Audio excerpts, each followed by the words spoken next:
বাংলাদেশ যতদিন থাকবে বেগম খালেদা জিয়ার নাম ততদিন স্বর্ণাক্ষরে আমাদের জাতীয় ইতিহাসে লেখা থাকবে। তিনি আমাদের দুর্দিনের ধ্রুবতারা, আমাদের সুদিনের আনন্দের আকাশ।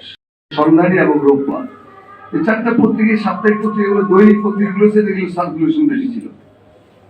তো সেই সচিত্র স্বদেশে আমার যখন আমি কাজ করি তখন আমার উপর দায়িত্ব বললো যে একটা চমকায় অপঞ্চ বেগম খালেদা জিয়ার এখন পর্যন্ত কোনো সাক্ষাৎকার কভারেজই হয়নি, সেরকম ভাবে তিনি সাক্ষাৎকার কাউকে দেনও নাই।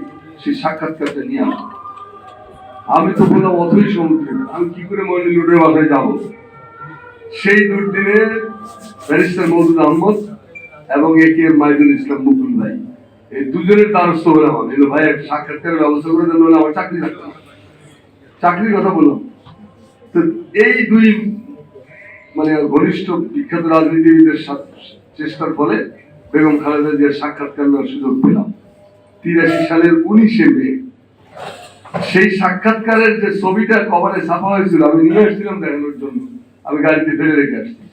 সেই ছবিটা তুলেছিলেন আমাদের শামসুদ্দিন চারু ভাই। আমাদের চারু ভাই তখন ইত্তেফাকের ফটোগ্রাফার, আমাদের এখানে পার্ট টাইম কাজ করতেন। তারপরে এখানে বুলবুল বসা আছে, আমি আর বুলবুল আমরা বহুবার তার কাছে গিয়েছি এবং বহুবার ওর ক্যামেরা দিয়ে ছবি তোলা হয়েছে। তো সেটা হলো একটা আমার একটা ব্যক্তিগত শ্লাঘার ব্যাপার, যে কাজটা আমি করেছিলাম। বিরাট করে ছাপা হয়েছিল কভার স্টোরিটা। তারপরে দুটো বইয়ের রচনা করার সুযোগ সৌভাগ্য আল্লাহ আমাকে দান করেছিলেন। প্রথম বইটা হলো যে আগুন ছড়িয়ে দিলে, এটা হলো মোজামিল ভাই আমাকে বললেন, তখন মোজামিল ভাই ছিল প্রেস সচিব, বলে যে বাংলাদেশের কবি লেখকরা ম্যাডামকে নিয়ে কিছু ভাবে না। আমি কি বলেন ভাবে না মানে, সবাই তো ভাবে। একটা বই মানে আবু সালেমের লেখক সেই বইয়ের মধ্যে ছিল, বইটা ছিল যে আগুন ছড়িয়ে দিলে। এই বইটা যখন ম্যাডামকে আমরা দিতে যাই, শামীমা চৌধুরী সহ আমরা সবাই দল বেঁধে বাংলাদেশের কবি আল মাহমুদ, মোহাম্মদ মাহফুজুল্লাহ, আশরাফ সিদ্দিকী স্যার এবং আরো অন্যান্য যারা ছিলাম সবাই দল বেঁধে দিতে গেলাম। এত খুশি হয়েছিলেন ম্যাডাম, ওই খুশিতে এত নির্মল, এত আনন্দদায়ক, চোখে পানি এসে গেছিল আমার।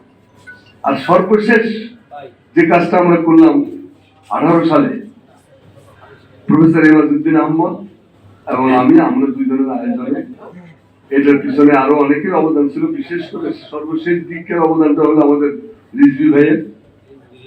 এই বইটা 1000 পৃষ্ঠার বই, এই বইটা বেরোলো। বইয়ের নামগুলো ঠিক করে এমাজউদ্দিন স্যার আমি গেলাম ম্যাডামের কাছে, যে ম্যাডাম আমরা অনেকগুলো নাম লিখে নিয়ে আসছি, আপনি কোনটা পছন্দ করবেন। তুমি একটা টিক দিলেন, আমি বললাম ম্যাডাম তাহলে একটা স্বাক্ষর দিয়ে দেন। আমার স্বাক্ষর কেন? আমি ম্যাডাম একটা স্মৃতি হিসেবে রেখে দেবো। স্বাক্ষর দিলেন, সেই বইটা বেরোলো, কিন্তু ম্যাডাম তখন জেলে। শত শত স্মৃতি, সেক্রেটারি হিসাবেও কতবার তার কাছে গিয়েছি, কতবার তার কথা শুনেছি। আমার সবসময় মনে হয়েছে যে বাংলাদেশের 3টা পার্ট আছে তার কাছে, একটা হলো তার নিজের পরিবার, একটা হলো তার পার্টি, একটা হলো দেশ।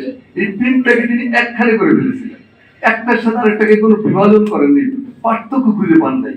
নিজেকে, নিজের পরিবারকে, নিজের দলকে দেশের সাথে একাকার করে দেওয়া, এত বড় ঘটনা, এত বড় যোগ্যতা বাংলাদেশের রাজনীতিতে কারো হয়নি। শহীদ জিয়া পার্টিটাকে কেবল দাঁড় করিয়ে গেছিলেন মাত্র 5টা বছর। এই পার্টিটাকে সত্যিকারের পলিটিক্যাল পার্টি হয়ে ওঠে, স্ট্রাগল করে পলিটিক্যাল পার্টি হয়ে ওঠে, রাস্তার সংগ্রামে জয়লাভ করা, এই পার্টিটাকে একটা পরিপূর্ণ রাজনৈতিক দলে রূপান্তরিত করে দেশের সর্বোচ্চ এবং সর্বশ্রেষ্ঠ রাজনৈতিক দলে পরিণত করার একক কৃতিত্ব দেশ নেত্রী বেগম খালেদা জিয়া। আমি আমার বক্তব্য দীর্ঘ করছি না, আমি তার রোগের মাগফিরাত কামনা করি এবং এটা বিশ্বাস করি বাংলাদেশ যতদিন থাকবে বেগম খালেদা জিয়ার নাম ততদিন স্বর্ণাক্ষরে আমাদের জাতীয় ইতিহাসে লেখা থাকবে। তিনি আমাদের দুর্দিনের ধ্রুবতারা, আমাদের সুদিনের আনন্দের আকাশ।